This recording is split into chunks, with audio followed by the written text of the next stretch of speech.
Hey there, welcome back to the table. Okay, so when I ended the last video, we moved the assassin 5 spaces and he would have killed the wizard and we used our fortune points, but we forgot that he's stunned, and that spell that we cast, the Treacherous Waters, limits him to only moving 2 spaces. So, and I also made a mistake here. This archer here was only able to move 2 spaces as well. And we moved him 4 because he was stunned. So 1, 2, 3 spaces back is all the best he could do. So there's a bit of retconning we got to do. The first one is I used the dice that he had used against the wizard. Remember, he rolled the double critical 6? So I used that against the lion, which meant that he hit the lion 3 times. So the lion is actually at 5 damage out of the 6 health that he has. 1 more damage, and the lion gets knocked out. The good news is the lion doesn't permanently die unless the hero who controls the lion also dies. So this one here was not able to move the number of spaces that we made him move, and he was not able to shoot at the merchants like we tried to have him do. So I'm just correcting where he started the game. He started the game here. So he could only move 2 spaces, which is not enough to shoot at a merchant. So then what he would do is he would shoot at the nearest person, which again is the lion. So he would turn around, shoot at the lion. Now, would he move first? That is the better question. If it cannot shoot, it will be activated last. Okay. It's going to shoot at the enemy easiest to hit first. And then also they will try to do a push. I keep forgetting about the push rule. So the lion would have been pushed backwards by him. And then this guy, when he went to fight the lion, he would have been facing this way. And this guy would have moved 1 space to attack the lion. Like, we had to retcon a bunch of stuff here, right? So, but before that lion would have been pushed by him, this guy would have tried to attack the lion. So we're going to go ahead and roll the dice. And thankfully, we're going to be fine because that's the roll that we did. So just to talk about modifiers, he didn't move, so he would get to add his full range ability, which is 3. So this would have been a 8, right? And then the lion, of course, rolled way higher than that. And oh, I'm sorry, there is no roll for the lion. This would make it 8. So he didn't roll high enough to hit the lion because he had to get to 10. This would have still had a minus to it because the lion has more agility than him. And so this would have had a -1. And then also he's stunned, and it would have had another -1. So we basically needed to roll a 12 to be able to get a 10. So the archer missed the lion. We're good to go. That wraps up the first round. And I believe I retconned everything correctly.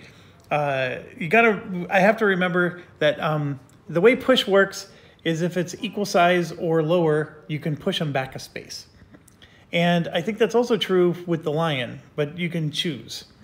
So anyways, it's our turn again. The lion's in trouble, so we need to save him, but we are in a much better spot of saving him because we got all kinds of people who are able to do some pretty serious things now.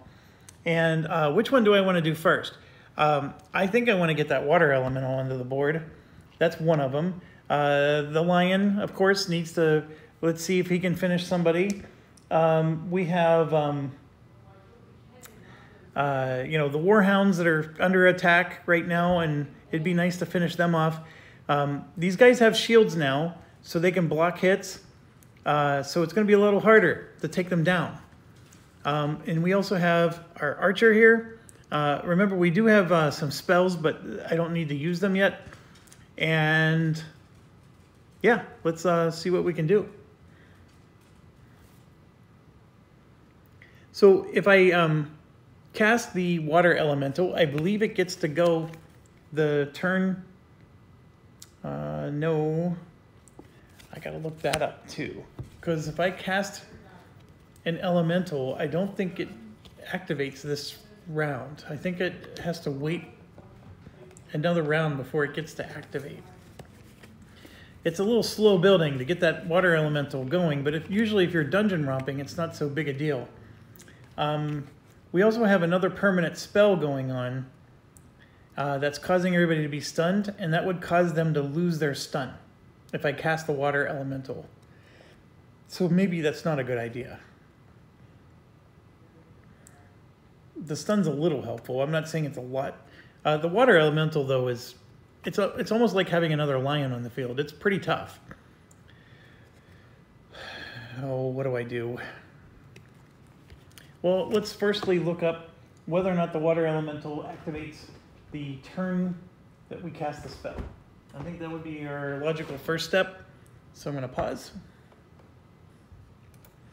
Okay, this one was a lot easier to find. It's written on the spell itself. Elemental will be spawned adjacent to its summoner. During the turn it's been summoned, it won't be able to move, but it will be able to perform attacks. And you can only do 2 summons per quest, but that's fine. So I'm going to spend 2 mana, and we're going to summon the water elemental. And I get a -1 to my cast because I have a permanent spell already in place, even though that permanent spell is going to go away after I cast it. It's still something I got to factor in. So let's hope I roll well here. And I did not. I rolled a 4, and that angers me. Just in a frustration way, not because the game's bad. I get to add 4 to it, but it's not enough. So I don't lose the mana. It's just that my turn's wasted. So that's all it does, is it causes me to do nothing this round. And the water elemental, by the way, would have gone right here, which was adjacent to this guy, so it would have been able to attack right away. That's what I was excited about, and I'm not going to get to do that. Okay, so let's do the easier ones. Let's do the Warhound here, the Rogue versus the Warhound, and here you can see I got a 7, they got an 8. The Warhound adds 4, so that's 12. We only add 3. We missed. So that really blows. Oh, I do have some other options here. I have a dexterity potion I could have used, but I have some Greek fire I could throw that would really do some damage. Target and adjacent squares suffers 3 fire damage dice as soon as it's thrown, but also at the end of their turn. It may be used to remove all kinds of vermin. Okay, so see, these guys are grouped up here. So if I threw a Greek fire there, I can, all the adjacent squares, which is this guy, and this guy, they each take 3 damage. Now the throw itself,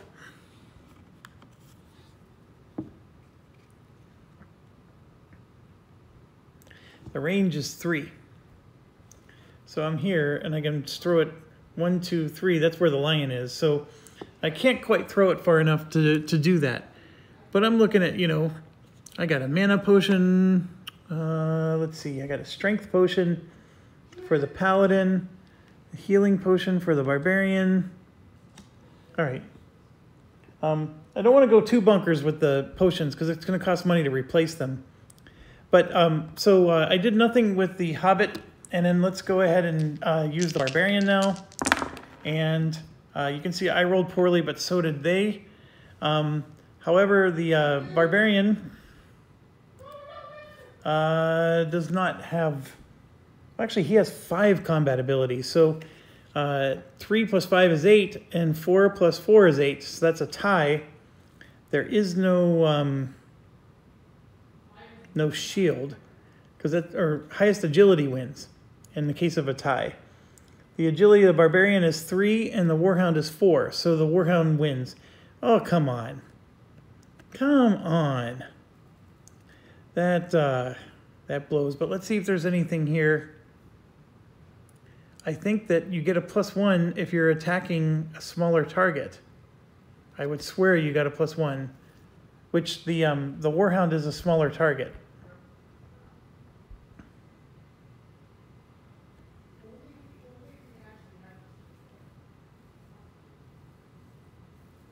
I don't see that there, but maybe I'm gonna check the better rules here, or maybe it was there and I was just being blind.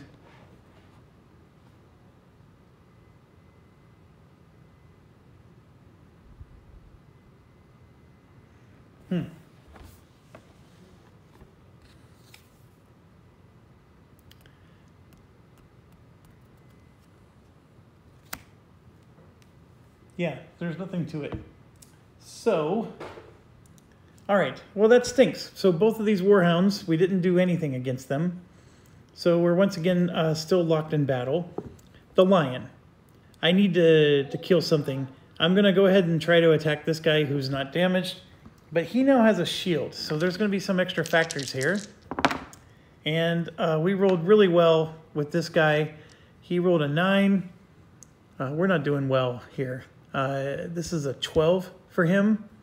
We have a 7, and then the lion adds 5, which is also a 12. But the guy, nope, the lion has better agility, so the lion does hit the guy.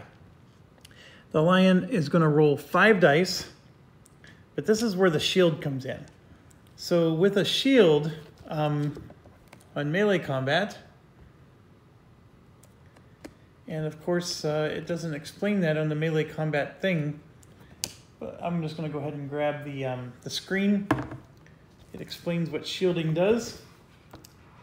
If an impact is received, the user rolls a 1d6. If the result is greater than or equal to the shield's blocking ability, the impact is blocked. The roll has a -1 if the hit was a critical. So you can see here, we didn't roll a critical, so there's nothing extra there.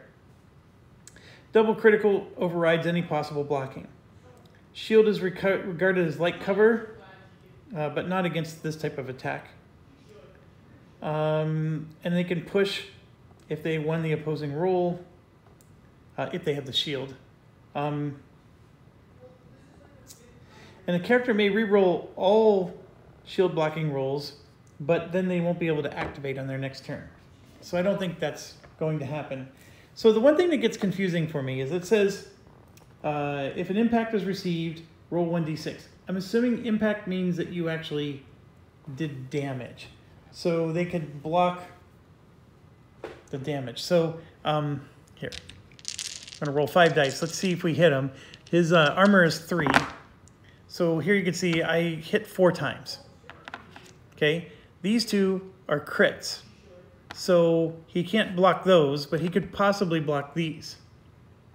So I'm going to roll 2 dice to see if he blocks them, and he needs it's based on his shield.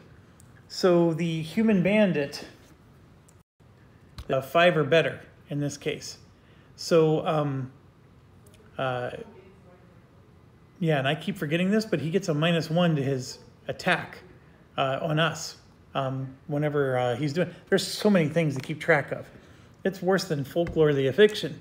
So anyways, let's see if he blocks any of them. And he does not. I rolled 2 1s. So, so all 4 of these hit, and this guy only has 4 health, so it was a straight up kill. So we got this one. 1 is finally down. I'll take that. And good job, Lion. Of course, he's near dead, but he was able to take 1 down. Okay, now we got all kinds of stuff. The Paladin is finally going to get into the action here. She's got a chainmail, which helps her. She has a broadsword, which is awesome. And I think this one is only 1 health away from dying.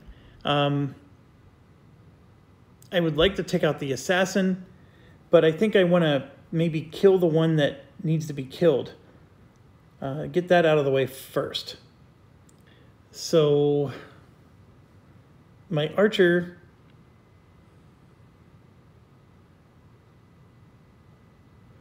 maybe I should use the archer to attack.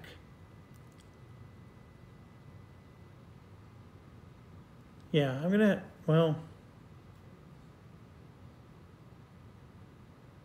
no. I'm gonna go ahead and move 1, 2, like so.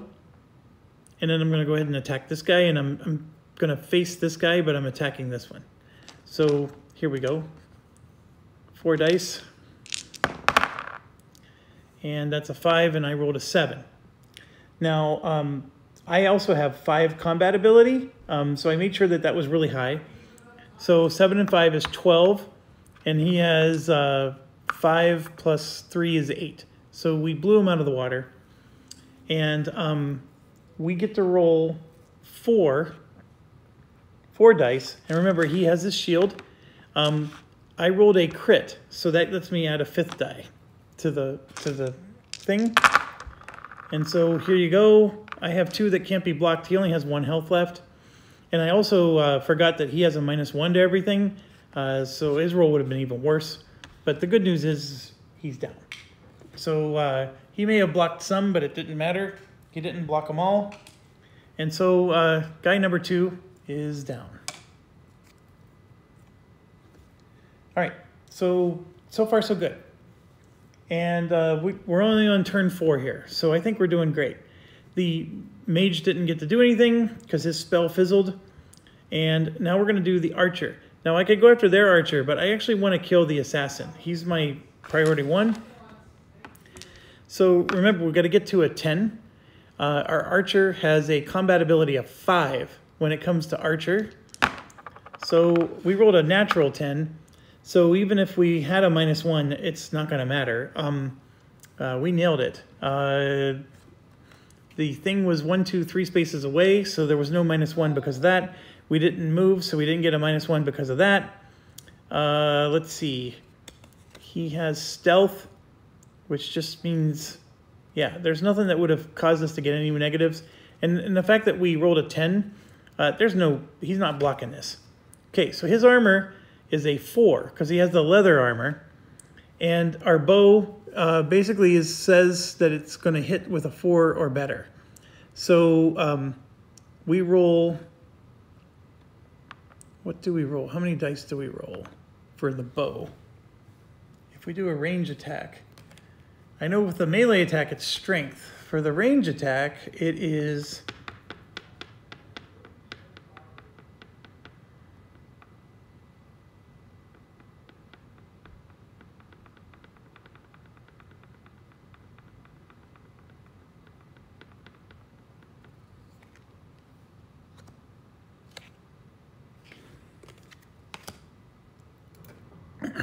I'm such a goober.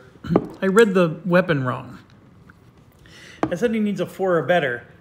That's saying he rolls 4 dice, not that he needs a 4 or better. He's rolling 4 dice, and then he has to hit their armor. That's what it means.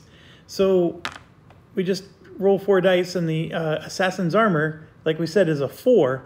So that means he needs a 4 or better to hit. And so we only got 1 hit on him. And that's where his armor really paid off for him. The assassin has 4 health. And because the water elemental spell was not successful, these guys are still stunned. So they still have the stun effect. And actually, that didn't change anything. I was just wondering if it did. So the archer did 1 damage. It wasn't a lot. And that brings us to the end of our turn. We're not going to do anything with our merchants over here. We're going to stay hiding. And this guy, of course, is going to shoot the merchants. He rolled a 5, which isn't anything. Yeah, because with this having a 5, his combat ability for the archer is only a 3, so that puts him to an 8. And there's no plus modifiers. There's only negatives because they're behind heavy cover. So then we move to the other archer here. See, when you know the rules, this was actually really quick. We just resolved one of the characters like that. We just did a die roll and boom, it's over. But yeah, it's understanding the rules. So this archer is going to hit whoever's the easiest. And so the easiest would be somebody who does not have more agility than them. So it's not going to be the lion, even though the archer could finish off the lion if he hits him. I'm going to say that it's going to be, it has to be the wizard, because the wizard only has 3 agility. And that's, you're looking at the modifiers here. The target's agility being greater causes them to get a -1. The agility of our forester is actually a 4, which is higher than the shooter. So the only, right there is small target -1, but yeah, the only modifier here, because he's not going to move, he is going to get a -1 because whoever he's shooting is 4 spaces away. So 1, 2, 3, 4, 1, 2, actually 1, 2, 3. He's the closest. She's the closest. Her armor's the same. Yeah, so she would do that. So it's going to get a, there's going to be no negative modifier to this. So you go, we got a 6, but the that puts it to 9, and it's not enough. She was 1 short. So that archer missed the paladin. And next we're going to go ahead and do the assassin here. And then the assassin is going to follow the melee fighter path, which is enemy which is easiest to hit is what he's going to go after. Now, the assassin can't move because I have the assassin engaged because I'm next to the assassin. So the wizard's easiest to hit, and maybe even the lion, but the paladin's saying, nope, you got to deal with me first. So, and the assassin is telling them, sure, that doesn't sound like a problem to me. Now, he doesn't have the daggers anymore because he threw them. Just a reminder, he's using the short sword. And the short sword is, you know, he'll do 3 damage. He does get -1 to our armor. When he does do his attack. And look at that. He gets -1 while defending. I did not do that. So we... I don't remember how many times I've attacked the assassin in melee, but we got to remember things like that. So here we go. We're going to roll our dice. So we rolled a really nice 9. He got a 5. The assassin adds 5 more. So the assassin's at 10. And then the paladin, though, is no schlout. She added 5 as well. So he doesn't stand a chance. He didn't make it through, and he wasn't able to hit her. Now, you could say the other ones were easier to hit. Now, this is the part where the rules get a little sketchy, you know, for the AI. Because technically, he could have used his agility to break free from my engagement and then tried to, like, go attack somebody else that had lower combat, which would have made them easier to hit. But I'm pretty sure that the bandits don't want to engage. They don't try to disengage. In fact, there was a rule somewhere where I read that they don't disengage. Maybe that was in the scenarios rules. Let me check real quick.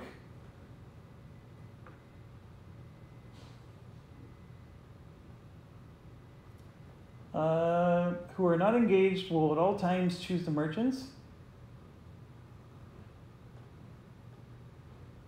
Yeah, it doesn't say. But, you know, one of the advantages of you being a, you know, player is you can force engagement, which then, you know, makes them deal with you. So that's what we're doing. Oh, here it is. I'm sorry. Disengage. It tells you they never try to disengage. So this designer thinks of everything. You just got to know where to look. Even though I'm sitting here pretending like it doesn't exist. It doesn't say, you know. And there it is. And plain as day, it says it.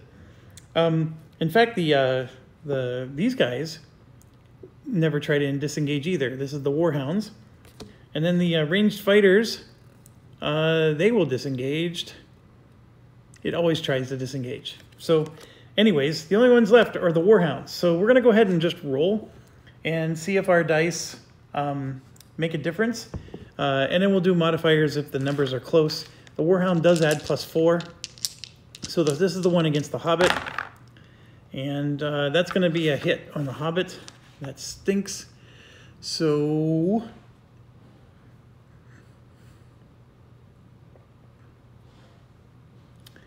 let's see. Priority target will be always an adjacent enemy adjacent to the ally.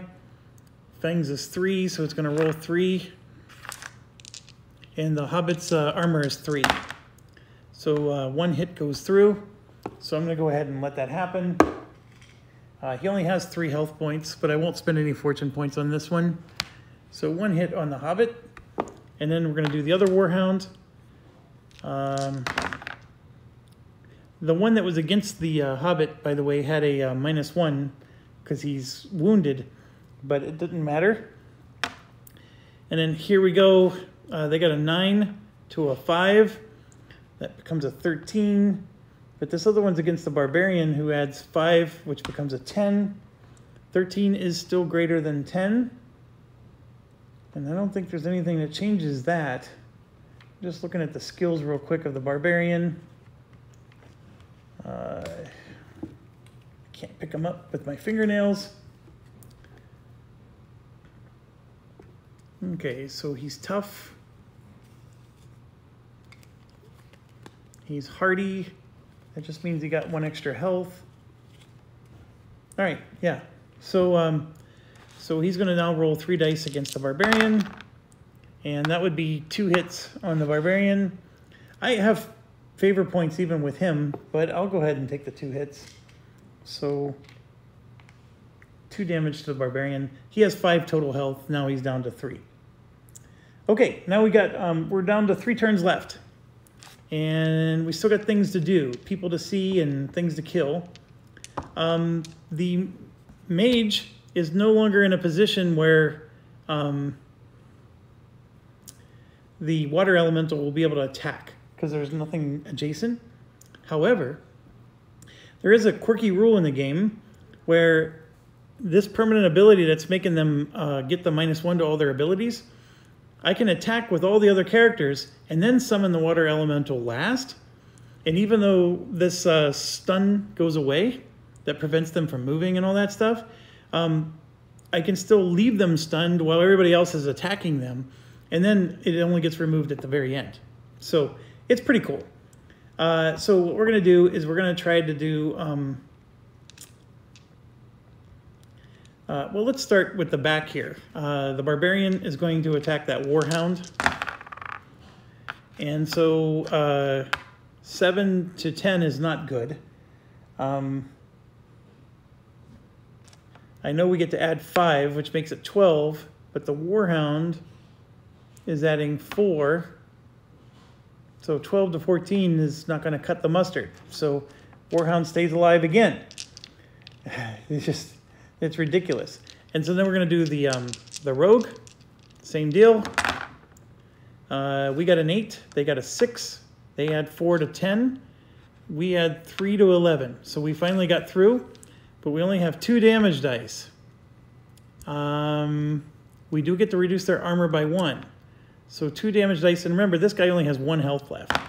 So this one goes through, and the Warhound finally dies. So we got this other Warhound surrounded, or he's got 2 enemies against him now. But yes, that was... these Warhounds have been tough because they get the 4 to their combat ability. Okay, so these 2 guys in the back are taken care of. We have our Archer, and we have our Lion. But I'm going to go ahead and do the Paladin next. And so you can see it's a 7 to 6. The Assassin is going to add... Now, normally it would be 5, right? However, -1 while defending on the short sword. And he has a short sword. So he's adding 4. So 7 plus 4 is 11. This is 6, and then we add 5 to get to 11. So we're at a tie. And then the tiebreaker is whoever has the highest agility. His agility is a 4, and we have a 3. Dang it. Nope, nope, nope. He's stunned, so he gets a -1. So we don't have a tie. We were able to get 1 point edge over him. Boy, oh boy. You see, got to keep track of everything, right? So our strength is 4. Our broadsword lets us do strength plus 1. So that means we get to add a 5th die. And there was no critical. His armor is 4. So we got, we rolled really well. 1, 2, 3, 4 hits. And we just killed the assassin. Well done, my pally friend. So that's another one down.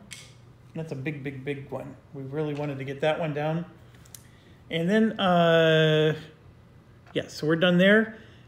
We have our lion, which I'm going to go ahead and activate next. The lion moves, lion moves 8 spaces. I might even be able to take this guy down. 1, 2, 3, 4, 5, 6, 7. Yeah, so we're going to run to here, and this is a backwards attack. We get to attack him from behind. So here we go. Oh gosh, we got an 8. He only got a 5, and it's a shooter. His combat only adds 3. This would have been a -1 even because we're attacking from behind. So the lion now has 5 strength with the claws. So we're going to go ahead and roll that. And the shooter's armor is 3. And there's 1, 2, and we missed 3 times. But we did hit twice.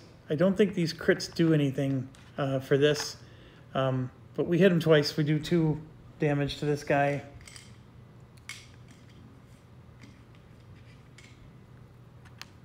Like so. And then we have this guy here.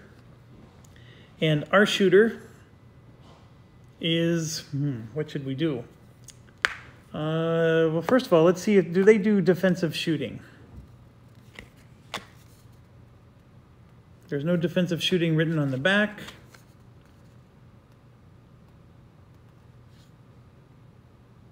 Defensive shooting means when you're running up to them and you get within 3 spaces of them, they shoot at you. So like the lion would have been shot at. I mean, the good news is that's a 7. They get when you do defensive shooting, it's a -2. So this is actually a 5, and they have they add a 3. So they don't get to their 10 that they needed to hit the lion. I'm going to play that they do defensive shooting. I'm sure it's in the rule book because, like I said, the guy doesn't forget anything. But I don't see any reason why they wouldn't get to do defensive shooting because we get to do defensive shooting, so should they. And it's based on the short bow. So the short bow, for example, if we were to find the weapon, it'll tell you whether it allows defensive shooting or not. They all allow it, except for, like, here, the longbow can't perform defensive shots, see? So it's just based on what they have equipped. So if I go find the short bow, yeah, there's no message of any kind. So we should be good to go there. All right, now getting back to this, we have our archer here, 1, 2, 3, 4, 5, 6 spaces away. And if we look at the shooting one, the range modifier, 4 to 6 squares, is a -1. And we'll go ahead and roll. And I rolled a 7. And then we get to add 5. So 7 and 5 is 12, -1 is 11. We do hit this guy. And the number of dice we get to roll is 4. He has an armor of 3. And there's 2 hits. And he has no damage on him, so he just takes 2 hits right now, so 2 damage. And like I said, he is stunned. So he had, some modifiers to his other abilities. And that's everybody. Now we're going to try to summon the water elemental again. I rolled a 3. That's not happening. So let's let's see, there's two. There's one turn left on the treacherous waters, and then it was going to automatically expire on its own. It started with 3, which was on turn 5, and that counts as one of the turns. So now we're on turn 4, turn 3. So that means as soon as we end this turn, that stun's going to go away anyways. So it's unfortunate that we weren't able to summon this water elemental, but I keep rolling awful. Now, the last thing we have is I would tell you we're done with our turn, but we could technically take our civilians, merchants here, take them out of cover and have them run up and attack this archer. Their attack is god-awful poor, so I'm going to say no. We're going to just leave them be. So now it's their turn. And yes, we're going to activate those archers now, and they are going to do exactly what it says. If engaged at the beginning of its activation, it will try to disengage, moving in such a way that it can perform a ranged attack. If it fails to disengage, it will fight in melee. So now a disengage is it has to roll agility to do the disengage, and I'm going to check. Okay, the disengage check is easy. They just have to pass. So they're going to use their agility, and they need to get to 10 points. So the shooter has 3 agility there. And so they basically have to roll 7 or better. So we're going to start with this one. He rolled an 8. So he disengages. So he's going to step forward a space. And I'm going to have him move 2 more spaces. Because remember, you can move up to 3 spaces and only get a -1 penalty for it, right? It's half your movement, actually. So his movement is 5. So he'll move 2 spaces because it's half rounded down. So yeah, he only gets to move 2 spaces with a -1 penalty. So no matter what, he's getting a -1 penalty. So we're going to move him 2 spaces, and then he's going to stop and try to hit that civilian again. Because remember, that's his primary target. So he gets a -1 for moving the 2 spaces. And then he's shooting 1, 2, 3, 4 spaces away. That's another -1. He's getting a -2. And so we got a 6. -2 is 4. And then he's adding a 3 is 7. He didn't get his 10, so he didn't hit the civilian. And then the civilian's behind heavy cover. There was more minuses to the mix. All right, now we're going to go, it's off camera here, but this guy that you could just see at the edge, we're going to roll for him. And we got a 7, so he's going to disengage. Well, no, there's no disengagement needed for that one. He's just going to shoot whoever is easiest to shoot. So he rolled a 7. We'll go ahead and use that towards his roll. 7 plus 3 is 10. The easiest one to shoot would be the one with the lowest armor. They all have 3 armor, so that's not going to make a difference. Everybody has, this one has 4 agility, so he's harder to hit, so it would have been these 2. So target priority, enemy easiest to hit, enemy with the lowest armor, enemy that dealt it the most damage the last turn. So easiest to hit is these 2. Nobody dealt damage, nobody has the lowest armor. So then we get to choose. That is in the rules. I'm choosing the paladin, of course, and he rolled a 7. 1, 2, 3, 4 spaces away is a -1. So he adds 3, but he gets a -1. He didn't hit the paladin. So got close, but not quite. So now it's our turn. We're going down to just 2 turns left, and that does mean that the spell expires. The treacherous water spell has now expired, and we still never got that water elemental into the game. We could try to heal somebody, but yeah, we're going to go ahead and keep going. I'm going to do the lion first. So we're going to roll to see. I rolled a critical failure. Holy cow.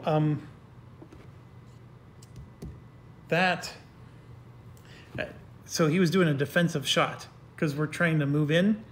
The critical failure is not something I was ready for. Wasn't expecting that one. What did I do with the shooting card? It's called a blunder.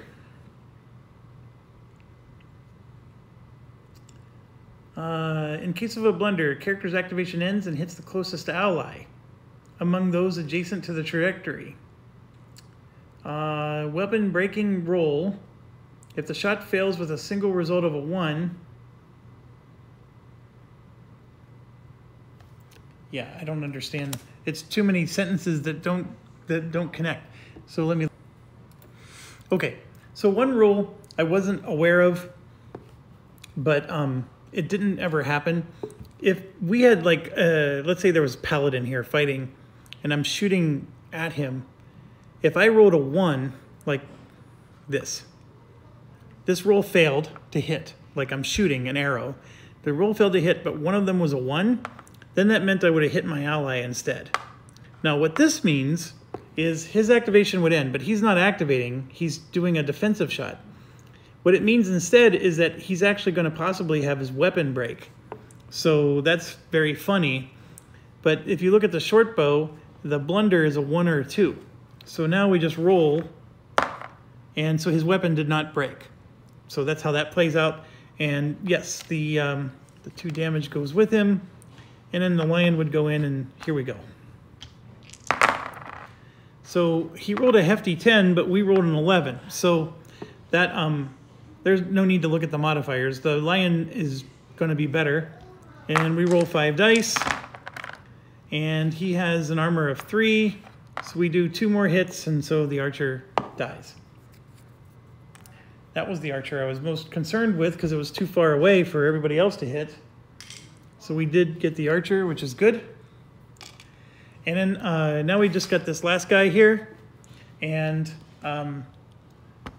there's a couple ways we're going to be able to take... Well, no, we got 2 more guys. So I'm going to come up with the paladin. When you get 3 spaces away, he does his defensive shot. That is a 7. He gets a -2, though. So it's not going to hit. We get a -2 as well, by the way, when you're doing a defensive shot. And so then we're going to go ahead and roll. So we got a 5. He got a 6. This becomes a 9. But we add 5 to ours, which becomes a 10. So we hit. And we get to roll 5 dice because of our broadsword. He is not stunned anymore, by the way. That expired. And we got a lot of hits. 1, 2, 3, 4 hits. This guy's dead. So we're down to one final warhound here, harassing us. So I'm going to go ahead and roll for the barbarian. Let's do it. We got a 7, they got a 9, they had 4, 13, we had 5, that's 12. Dang it, they escaped the barbarian again. Now the hobbit, we rolled a critical fail. So now we have to see if the weapon breaks. I rolled a 3. The weapon only breaks on a 1, so we're good. Holy cow, that was a little scary. And just in case you're wondering, on your card, it's this number right here. So we survived that. I forgot that the hobbit has leather armor, so his armor is actually +1.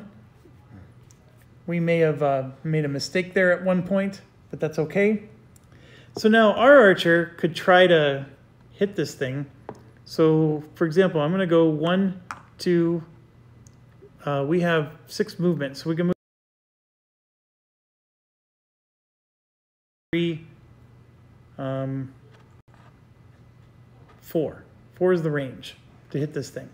So we're going to get a -1 and a -1 again. So we have a -2 to our roll. And I rolled a 5. -2 is 3. We get to add 5. That puts us to 8. I did not roll a 1. If I would have rolled a 1, I would have had to hit one of these guys. Basically, I just missed with my shot. And then with our magic user, we're going to go ahead and try to... I can either try to heal somebody, which the range of my heal spell is... It's just 1. Yeah, the range is just 1. So I'm not next to anybody to heal them. Or we can try to get that water elemental out. let's try to get the water element out. So I rolled a 7, and then we get to add 5 is 12. We finally did it. And so there is a standee for the watermelon, I called it. There is a standee for it, I just don't have it. So I'm gonna go ahead and just put it there, and we'll use the yellow thing. And that brings us to the end of our turn, unfortunately. So now the Warhound gets to go. We're down to just one thing. So the priority is the enemy easiest to hit, and that's the Hobbit. So he's going to attack the Hobbit, and he rolled an 11, but we rolled a 12. So this double crit means that we don't get hit. Doesn't matter, because like we only get to add 3 for the Hobbit, so that would have been like a 15. He's adding 4, which is also a 15. We actually have more dexterity, so we still would have missed in the case of a tie. But like if somehow or another he was still able to hit us, this is an automatic nope. So nothing happens. Now it's our turn. We're going to go ahead and do the Barbarian. And it's a 5 to a 6. So the Barbarian finally got through. And the Barbarian's going to roll 4 dice. Okay, his strength is 4, but his battle axe lets him add 2 more. So he actually rolls 6 dice. And I may have done that wrong previously. And those are a lot of hits. So the guy has 3. So we finally got the final War Dog with 1 more turn to spare. We had 2 turns left, so we win. We did take some damage. We spent some mana. There's a lot of things, consumed here, but we do win. And I'm just going to grab the scenario book here. And I'm going to just clear everything so I can lay the scenario book out on the table. So, quest end. So we can search corpses after the mission. We'll do that in a second. And then we're going to read T1. And then if the heroes accomplish the mission, the merchants will give 4 coins to each hero who was not knocked out, which is everybody. So everybody's going to get 4 coins. And then we get 1 experience point.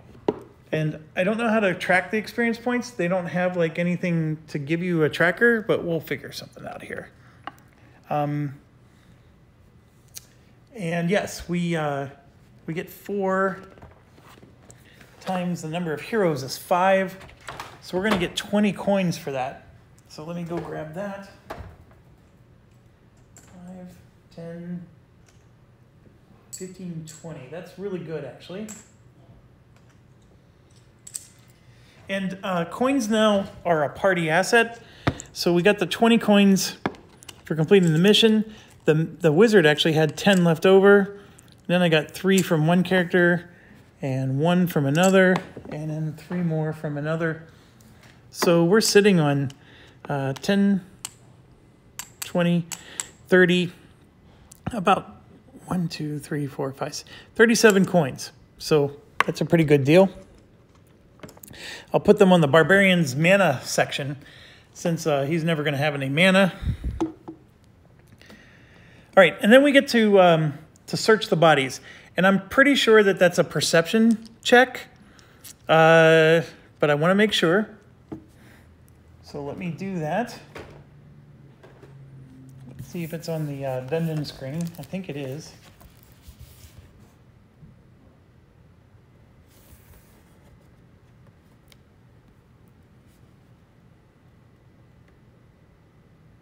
Now, normally when you search bodies, you have to do it before the mission's over.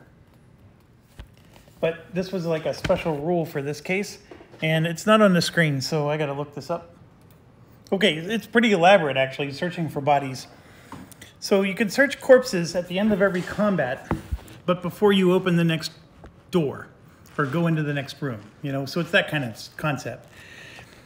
So here's what it says. A character which took a part in the combat. So not some character that was somewhere far away. Gets to roll 1d6 for each eliminated enemy. 2d6 for each elite enemy, which was what the assassin was. And then if there was a champion level roll, as many d6 as its strength or intelligence, whichever is higher. With each result of 4 or more, the character will find 1 coin. In addition to this, depending on the number of 6s rolled, they will find more stuff, and then they got this little chart. So let me show you the chart here. Sorry for the bad camera. So you can see, like, if they rolled 1, 2, 3, 4, 5, 6s or more, they get a random magic object, which is pretty awesome. That's going to be like a miracle roll for us to do. So, if a hero is unarmed, has no chance of receiving a weapon, he may take one, if you're unarmed, you have no chance of receiving a weapon from your partners, you can take one from the corpses, like a weapon that they used. But only if you're unarmed. I mean, so it's very, very, and it would be the last enemy you killed, which that's hard to keep track of. And you get a -1 penalty to your combat or shooting skills while using it. So it's not going to be as helpful for you. But it can at least get you through the rest of the dungeon, like if you have a broken weapon or something. So that's something to keep in mind. Like I said, he thinks of everything. Enemy has to be same size as the character, so you can't use like an ogre's, warhammer. And they have no selling value, so it's just for the purposes of getting through your current dungeon.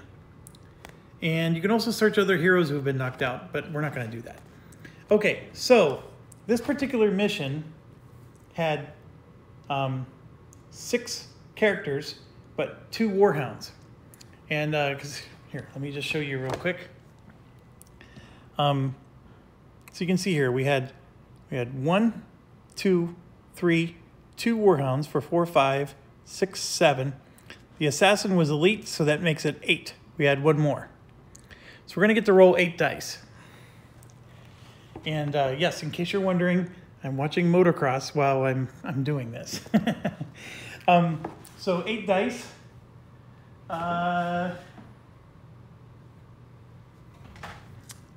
2, 4, 6. We have exactly 8 dice to use here. So any 4 or higher gets us a coin, and then 6s are the magic. Like we really want to get 6s. Let me get these cards out of the way.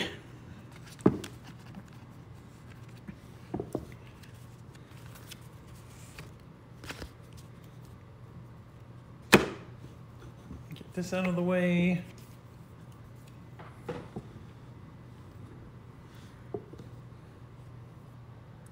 Now, I thought there was a skill that gave us a boost when we searched corpses. And forgive me for a second as I indulge on this. I think it's the thief skill. Which I know is weird because you would think that thief would be working on people who are alive.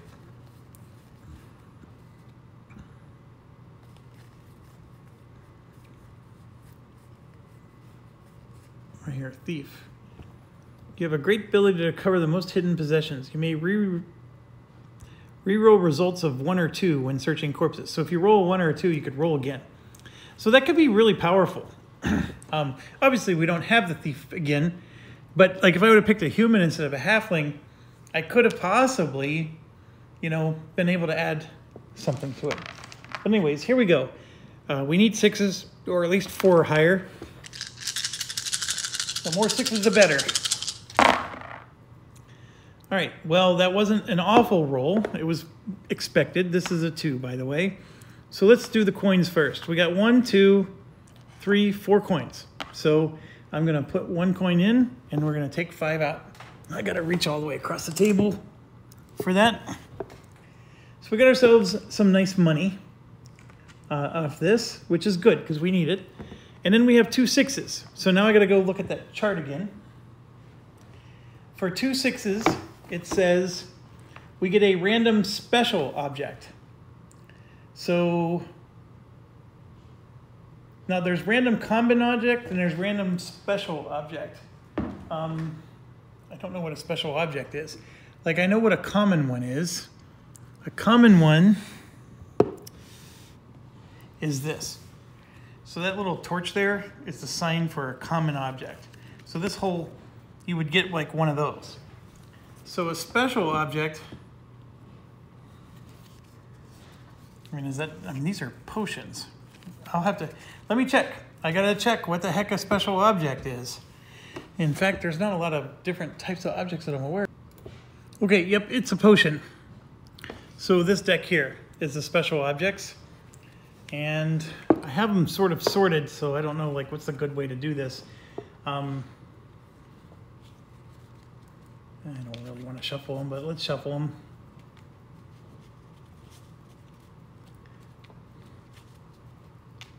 Getting a random potion is not the worst thing in the world. I mean, these things do cost money. Some of them cost like as much as 4. Like some of our characters weren't able to get like the armor that they wanted and, you know, stuff like that. So, like if we go back to town and we do a rest and, you know, things of that nature, we're going to be able to, you know, maybe beef up our characters just a slight bit more. All right, so here we go. And I did shuffle these, but now I'm just going to, you know, let's just pick one in the middle. And then that's it. We get one. And that is, drum roll, a heroic potion. Who should I give that to? You know what? The paladin needs to use this to cast her spells, so we'll go ahead and do that. Technically, the paladin could have cast this. It's once per mission. It heals somebody, but I didn't do it because it takes a whole action to do. I mean, you could argue, well, why can't you just do it right at the end? I think that's a good argument because you know, why does the mission have to immediately end just because, you know, you end it? But anyways, go ahead and just put some stuff away. That's it.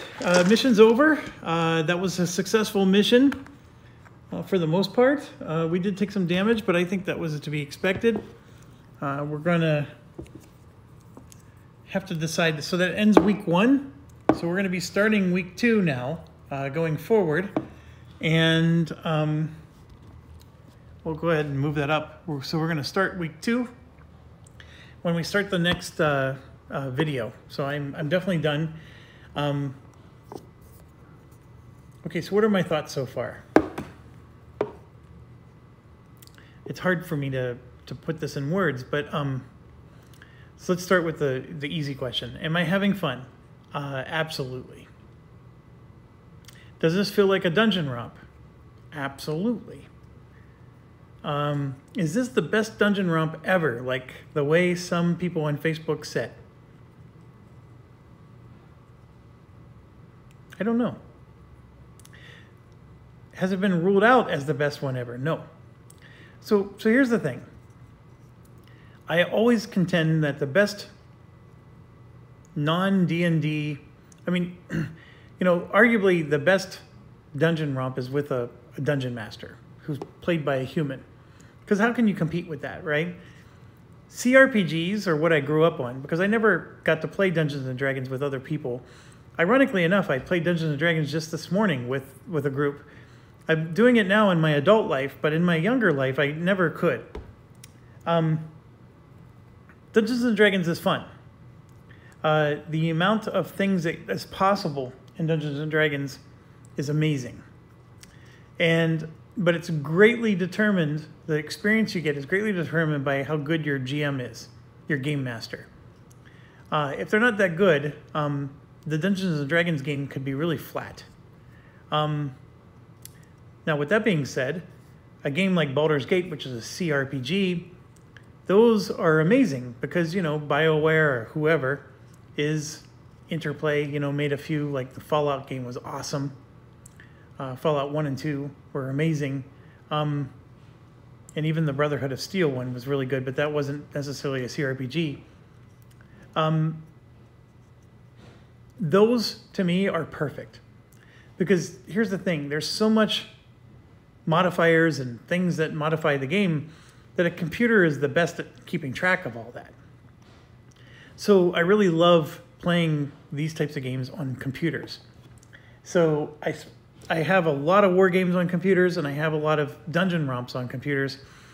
And that's actually what I enjoy the most. I also like Civilization-style games as well, but I would rather play a war game or a dungeon romp on a computer.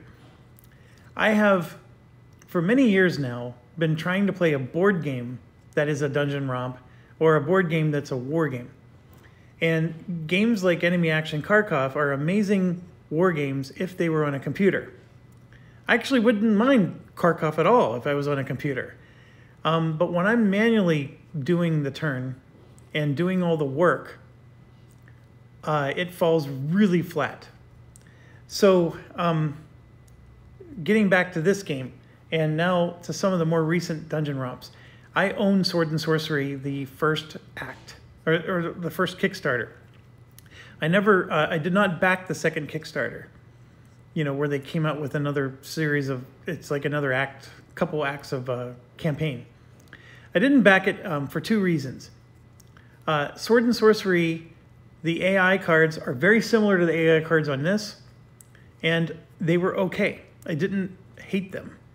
But I found myself forgetting things a lot because there's a lot of little if this, then that. And I'm talking about modifiers, that kind of stuff. But I thought they were good. It would have benefited from an app, which I think does exist now. So back when I played it, there wasn't one. But the other thing I hated was I felt that the character development was awful. Like, you were this guy who carried flag banners and, and you plant your flag in the middle of the room and everybody in the room has higher morale. I didn't like that at all. I also didn't like how you had to count the number of people in the room, and based on the number of people, you got bonuses. There were some things that fell flat for me on it, but I actually thought Sword and Sorcery was decent as a dungeon romp. But it wasn't decent enough for me to want to back it again and get more content. And the largest test was my friends wouldn't refuse to play it with me. This game, my friends will refuse to play it with me. I guarantee you they will. It's too much, just like Sword and Sorcery was too much. So for that reason, it doesn't get my vote as the perfect game. But with that being said, I play a lot of solitaire games. I don't mind playing solitaire games. This game is superior to Sword and Sorcery, largely because I feel like the characters I'm creating and playing are the more traditional classes. And then, he does have like the crazier classes like the vampires or whatever. So it does satisfy those people who want to go in that direction. This game's better than Sword and Sorcery, at least so far. The campaign, the way the map and the way you move, it seems okay. The gluttony of tiles, it's too much. But Gloomhaven was too much too. Is it the perfect game? Like I said, I don't know. This game is not going to be for everybody. And if you go back and look at the two playthroughs, like my first turn, the first turn was a 2-hour video, right? And then we did the rest of the turns in this video, which was, an hour. So I demonstrated that once you start to get the hang of the rules, it flows, right? The first turn took 2 hours, but the next 4 turns only took 1 hour. So we started to zip, and that's what you're looking for in a game. You want the game to zip. You don't want it to constantly be slow. So it gets a plus in that category. But if you count the number of times I had to pause and look up a rule, oh my gosh, this thing gets negative, negative, negative, negative. There's 100 negatives. I mean, I must have paused over 40 times. Now, with that being said, the game started to flow because now I know the rule and I'm able to zip again. So I think the answer to the question of is this a perfect game really boils down to how much are you willing to invest in it. This is not a game you can casually play. It's just not. And it's consuming me, actually. But Kharkov consumed me as well. Kharkov, I didn't even finish playing. Well, I actually did several playthroughs of it, but it was just, it frustrated me so much I didn't even want to finish it. I'm not feeling that at all. I'm ready to do the next mission.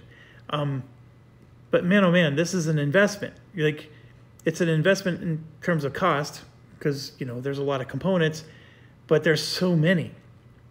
And there's, I don't know, there's got to be at least 1,000 cards in this game. And sorting everything, getting everything, understanding what everything means. There's very few games that I've invested so much just to be able to play it. Like, you know, you can buy a Euro game, sit down and not know how to play, and you and your friends can crack open the rule book and step through the rule book, and usually within an hour or so, you're to a point where you're ready to start trying it. Yeah, you know, you're ready to play. This is not one of those games. Hours and hours of reading the rule book, and then as you saw when we were playing, I had to keep going. Like, I knew the rule existed, but I had to go back and check. The player aids are quite decent in this game. If this game did not have the player aids, it would suck. It would absolutely suck. The fact that the guy gives us multiple player aids is, and I'm talking about the designer, awesome. These player aids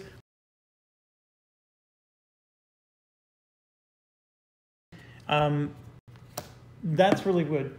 This screen is really awesome, especially when it actually addresses the category. I'm putting it back up here. So, like right there is your ranged attacks. It lists everything, you know, all the modifiers, everything. Now, one of the things that happened was for shooting, we had a blunder. So it says, in case of blunder, character's activation ends and hits the closest ally among those in the trajectory, and then period. And then it says weapon breaking roll, period. If the shot fails with a single result of 1 and the attack, so like, where does one end and the other begin, right? So if it's a critical failure, am I doing a weapon breaking roll or am I not? I mean, it sort of doesn't say. It's just, it's a separate sentence, right? Now we come to here, ranged attacks. And so you can see blunder, double 1. I'm looking right here at this paragraph. Character ends its activation and hits the closest ally among those adjacent to the squares. So worded exactly the same, but look at this. Then he must make a weapon breaking roll. That's perfect. That completely clears up what was not written on the other card. So this screen is really, really helpful. And like every action that a hero can take, look, it starts here. Look at how many actions you can do. It goes on and on and on. I mean, it just, and then we haven't even gotten into like moving in deep water and difficult, I mean, there's a lot to this. But everything's manageable, and he has organized the rules, in my opinion, as well as you can ask him to do. I was told that the first edition of this game had bad rules, and then he came out with a basic rule book that like condensed a lot of this, and you can just play with the basic rules, and you don't have to do all the advanced rules. I didn't even look at the basic rule book, to be honest with you. I just went straight to this. Now, there's some rules in here that make me roll my eyes, and, you know, like the deep waters thing. Like, I don't know how much I really want to do all that.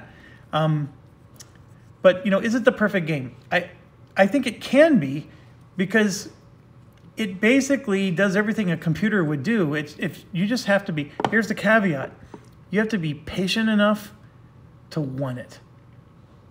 That's the way I would put it. Do I like it so far? Yeah, I do. The combat is wonky, where you're rolling, you know, your dice and their dice, and if they roll better than you, then you don't hit them at all. That's so swingy to me. But, you know, there's things I'm doing to try to make my odds better. I don't hate it. I don't. For how much it takes to invest, I feel like I'm getting... you know, you'll see people post on Facebook that there'll be this game that has like the most awful rules. You know what? Line of Fire. It's a war game. The Fields of Fire. Fields of Fire. It's the perfect example. There are people who will insist that Fields of Fire has the easiest rules ever. And they are absolutely full of dog dunk. I mean, they're basically narcissists lying to you on Facebook. But you know why they do it though? Because they took the time to figure out the rules. And since they did figure it out, they feel a sense of accomplishment, and then they think that they're more elite than you because you're complaining that you can't figure out the rules. And since they could, it's like a platform for them to talk about how great they are. And then they try to tell you, oh, it was easy. And it's like, no, it wasn't, dude. Don't even pretend that it was easy. And these people who say that that was easy, you know, and they'll even maybe put in the comments, but it really is easy, Jeff. Sure. And then, you know, why don't you come take a physics class with me and watch me just like get twice the score you got? Because you're an idiot. You really don't know what you're talking about. And, you know, you accomplish something and then you're rubbing it into everybody else. This is one of those games where if you figure it out, you really do kind of like get on and get elitist about it. I'm not saying that that's why you should play this game, but this is like that, where, but the difference though is that every rule is easy to understand. There's just so many of them. With Fields of Fire, there's rules that are just missing, and you have to fill in the blanks. And that's the most awful thing of all, because, you know, filling in the blanks, you know, could go in all kinds of directions. This is a system, not a game, but he gave you a game because he gives you a campaign that goes with it, and that's what we just started playing. This campaign has many, many, many more missions, hundreds of hours. Yeah, I'm rambling now. I've been rambling probably for 20 minutes. So I'm not going to give it the best RPG ever, but as far as board games go, it's up there. It's just not simple to get into. So, you know, Dungeon Crusade was a fantastic game, but it had so much blind luck. Folklore, I just didn't like the combat at all in Folklore. I thought it was boring. Sword and Sorcery, I think actually did a lot of things right. It's just I didn't like the characters. I didn't like how they leveled up. There were some things I just didn't like about it, but I really think that that one was close, Sword and Sorcery. I haven't played some of the other ones. Like there's people were talking about Darkest something. See, I don't even remember the name of it. There's some other ones I've not played. I know Madara is one that gets brought up a lot. I'm really turned off by the Japanese anime, you know, look. Otherwise, it looks like it actually might be a really fun game. I don't know.